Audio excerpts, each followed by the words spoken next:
Hey, what's up YouTube? Dan the Fix-It Man. Got another quick video here for you. I just picked up these Koken impact wheel nut sockets. This is just the set of 3, 17, 19, and 21. Part number is 14201M. It says here, do not over torque. Abuse can cause breakage or injury. These are made in Japan. All right, so first look here. I have not used these yet. The reason I picked these up is they're very thin design. There's a lot of the aftermarket wheels just don't have the clearance for a regular impact socket. I've been using this other setup here, just kind of a no-name China brand that I bought on Amazon. Now the main reason I use these is just to prevent nicer wheels from getting scratched up. And it's got this plastic outer shield on here, but it doesn't really gain you any more clearance over a regular deep socket. You can see if I hold the two together, the diameter is about the same. They work fine, but again, every once in a while I run into an issue where I just didn't have the clearance and I end up having to use a chrome socket or like a 3/8 drive in order to take off the lugs on aftermarket wheels. I'll just show you for comparison here, the width on the 19,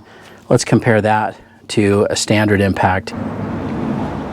You can see the diameter is quite a bit less on this Koken impact socket, but the other thing I notice is these little sleeves will slide off. Just kind of push it from below. It has these little embossed little bumps that stick up. That holds it on past this shoulder. You can see if you put it on here, once it slides past that shoulder, these will actually spin freely, which will help eliminate scratching to protect those aftermarket wheels.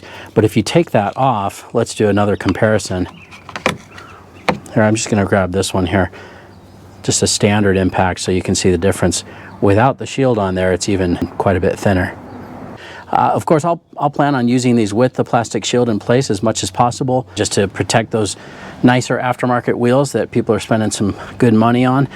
If you look in the middle here, there's also a little plastic insert, and that will prevent the top of your lug nuts from getting all scratched up. A lot of times those chrome caps on lug nuts, they'll scratch if they're rubbing on the inside, and this is a plastic design so that it won't scratch that up. Now these also have this integrated thinner shaft. I would say that that's maybe a torsion shaft, although it says it's not, but that probably does reduce some of the torque applied to the actual lug nut. That will probably lessen the chance of breaking these. In Japan, they use retainer pins on all impacts, even 1/2 inch. We don't usually here in the US, but we do like on 3/4 drive or larger anvils, but you can just pull these out. Just leave that in the box. We'll probably not use that. Like a Milwaukee and a DeWalt impact, they come with the option of the detent pin. This is just the hog ring, which is a little bit easier for automotive because you're usually doing a lot more socket changes. In construction, you might want to use the detent pin, or when you're doing maybe several fasteners at a time, you know, leave the same socket on there and just basically marry the socket to that impact, knowing that you're going to be doing a lot of the same fastener, or, you know, torquing down a bunch of bottom plate bolts or something like that, then you would use the detent pin. This hog ring does seem like it's going to hold this just fine. I don't have any concerns about that flying off, even at high speed. But let's give it a try on the truck and see how that works. This is on my Toyota Tundra. Let's see how that fits and how this works. Nice fit. No problem at all. Comes off easily.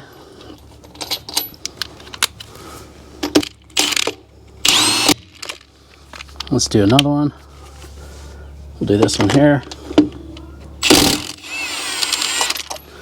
Piece of cake. Just to not cross thread, I'm just starting those by hand. And we'll zip it back on and then we'll retorque it. So they work great, they felt great. You know, the lug fits in there just fine and no issues whatsoever. Now the hog ring here on the anvil seems to hold it just fine. I don't have any concerns about not having a detent pin on these. So these work great. I'm very happy with how this works. And I imagine, you know, the plastic of course will start to wear out just like I've done on these ones. You know, you can see that those are getting pretty torn up from regular use, but that's okay. I do like the added feature of the torsion bar here.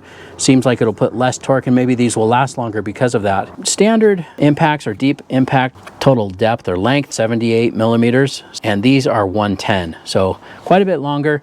That little extra bit of reach is nice. If you have a lot of offset in the wheel or a large wheel, that extra little bit of length can help you, especially with an aftermarket wheel. So just wanted to point that out as well. Now this set of 3 is on Koken USA. This is more than $100 for these 3, but I found it on Amazon for less than $50. I thought it might be a mistake, but I ordered them and they came, free shipping as well. You know, I think these actually were shipped from Japan. I think I remember the packaging had, you know, a bunch of Japanese characters, but I'm really happy with them. I'm happy I was able to find those on Amazon. Now there's another listing on Amazon that shows all 4 sockets, even the white one, the 22, but it's actually a listing for only the 22. It's like $27 or $28. So just don't be fooled by that and don't think that you're getting all 4. As I read through the reviews or the comments on the reviews and they said, hey, I thought I was getting 4 and it was only the 1.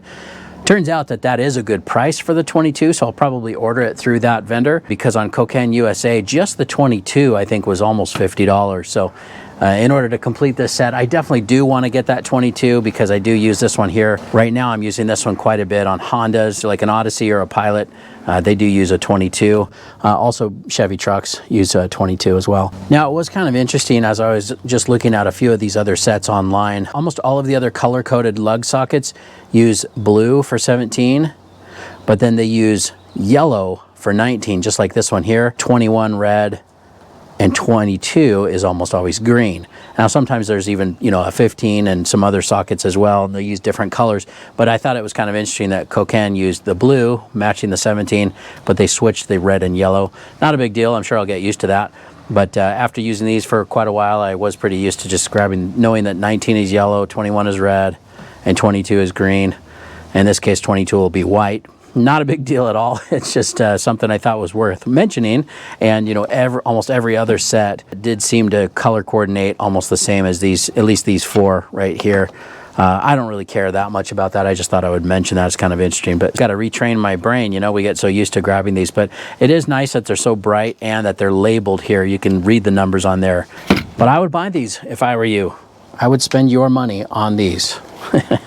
Not a sponsored video, but I am happy with this. The overall quality, it's exactly what I had hoped for. I do like this design. I do think it's an improvement over the other style here that I was using. Not that I hated these or anything, they're working just fine, but I am happy with these and impressed with the difference and the improvements that they've made. I hope you liked the video. Please give it a thumbs up and subscribe if you don't mind. That does help me out. I'll get a link in the description where you can pick up this same set as well, along with the 22mm add-on socket that comes sold separately. Again, I don't know why there's such a price difference on the website Koken USA, which is their US distributor site. I have purchased other things from that site and very happy with that site, but this is just one of those things that I noticed that there was a huge difference in price on Amazon. I usually check Amazon, and occasionally you do run into something like that where, I mean, this was less than $50. It's kind of a no-brainer for me to pick these up, and I'm really happy that I did. And if I have any issues in the future, I will definitely update the description, but for right now, I'm very happy I picked these up, and I'm looking forward to using them. Thanks so much for watching, and good luck.